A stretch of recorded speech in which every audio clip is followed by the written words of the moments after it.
आज हम बात करेंगे राम मंदिर डोनेशन केस के ऊपर। मतलब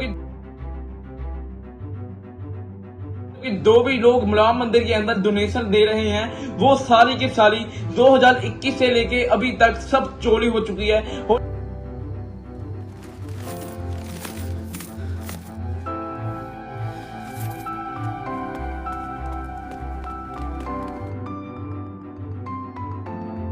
और भगवान के मंदिर के अंदर चोरी।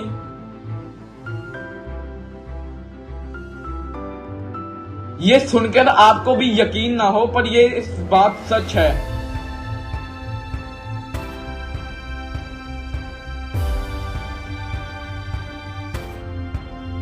पूरे देश के अंदर सवाल उठने लगे तब ये चोरी का सिलसिला हमारे सामने आया। तो कहा था कि विकसित भारत बनाने के लिए संकल्प करेंगे विकसित भारत। क्या सच में करोड़ों इंडियन के साथ स्कैम हो गया, या फिर ये बीजेपी की सोची समझी साजिश थी?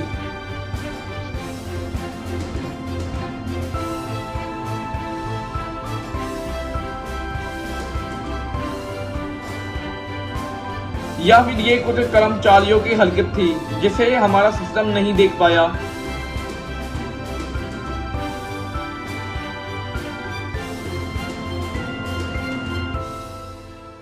या फिर सिस्टम में ही क्या बहुत बड़ी कमी थी?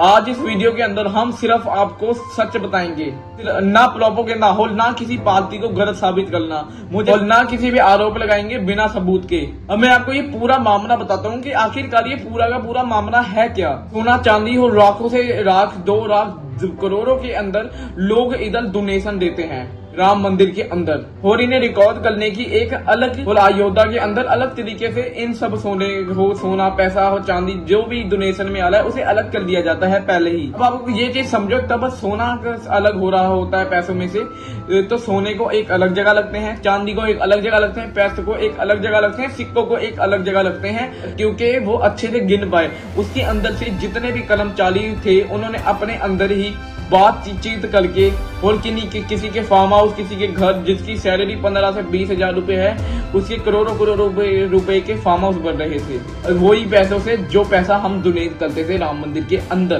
पुलिस ने बहुत लोगों को आरोपी बताया और बहुत लोगों को जेल के अंदर किया, और अभी भी उसके ऊपर जांच चालू है।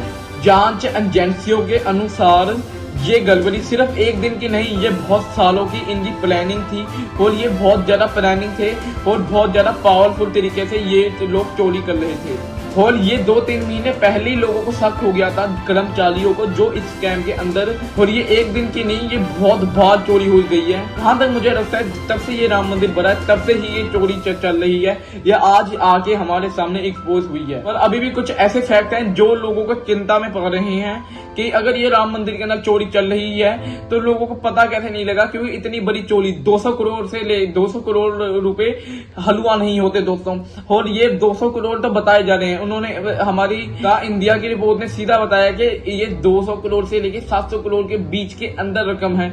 ये क्लियर नहीं होता कि सिर्फ 200 करोड़ रुपए हैं क्या। 200 रुपए की चोरी का तो पता लगा है, उसके आगे जितने भी पैसे चोरी हुए हैं उनका तो कोई दाता ही नहीं है हमारे पास। अब मैं आपको ये बताता हूँ कि जांच के अंदर क्या सामने आया जिससे लोग और पुलिस एकदम चौंकता रह गई। पुलिस तब इसके ऊपर इंक्वायरी कर रही थी, तो उन्होंने जिन के आरोपियों के घर के अंदर, उनके घर के अंदर सोना चांदी, महंगे कपड़े, महंगे बूट, 5 से ज्यादा गाड़ियां, महंगी 2-3 करोड़ रुपए की गाड़ियां, बाइक्स और साइकिल्स और महंगे कपड़े, जिसकी सैलरी 10-20 हजार रुपए है, जिस पुजारी की सैलरी 10-20 हजार रुपए है, उसके घर के अंदर इतनी बड़ी चीज आनी एक हैरानी की बात है। और उसके बेटे, किन्हीं के तो बेटे भी नहीं है, और जिनके बेटे हैं वो भी इस राम मंदिर के अंदर ही काम कर रहे हैं, किन्हीं के पोते काम कर रहे हैं, किसी के भांजे काम कर रहे हैं राम मंदिर के अंदर, और वो लोग अपनी ही फैमिली को राम मंदिर के अंदर ला रहे हैं कि ये सब पैसा उनके घर के अंदर ही आए।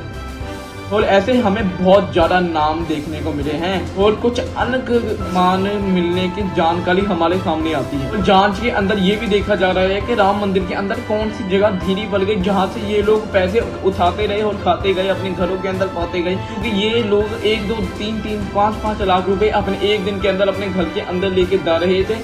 जो छोटी रकम नहीं होती। मुझे पता है कि ये रकम हमारी जेबों के अंदर आ सकती है, पर फिर भी ये ऐसी कौन सा स्थान है राम मंदिर के अंदर जहां से इन्हें बहुत ज्यादा आसानी होती है चोरी के लिए। वो उस जगह को पुलिस जांच कर रही है और देख रही है कि वो आखिरकार कौन सी जगह जहां से ये बार बार स्कैम करते थे और ये अब जाके से एक्सपोज हुए हैं, वो भी आधे अधूरे सच के साथ। उधर के कुछ कर्मचारियों ने ये भी बोला इस स्कैम का हमें बहुत पहले से ही पता था, पर हम लोग कुछ बोल नहीं पाते थे क्योंकि वो लोग हमारे सीनियर थे, वो हमें इधर से जॉब से ना हटा रहे और हमारी रोजी रोटी के ऊपर खतरा ना मंडराए, इसीलिए हमने नहीं बताया। और जैसे राम मंदिर को भी एक अलग कंपनी ओन करती है, उस कंपनी ने ये बोला कि एक बहुत ज्यादा दान अभी भी सुरक्षित है जो इन चोरों ने नहीं चोरी करा। और इस तरफ से ने ये भी बताया कि जो तब भी इन्हें दान दिया जाता था मामूली लोगों के द्वारा, तो ये लोग उन्हें स्लिप नहीं देते थे, ऐसे दान किए उसे स्लिप नहीं दी, तो तभी ये स्कैम इतनी आगे तक चल पाया क्योंकि ये स्लिप देते नहीं थे। लोग कुछ मांगते थे और कुछ लोग नहीं, स्लिप मांगते ही नहीं थे, और आधे से ज्यादा लोगों को तो पता भी नहीं था कि ये इधर स्लिप मिलती है कि नहीं। और तरफ ने प्लान कॉन्फिडेंस के अंदर ये भी मीडिया को दिखाया कि अभी भी बहुत ज्यादा चीजें सुरक्षित पड़ी हुई है राम मंदिर के अंदर।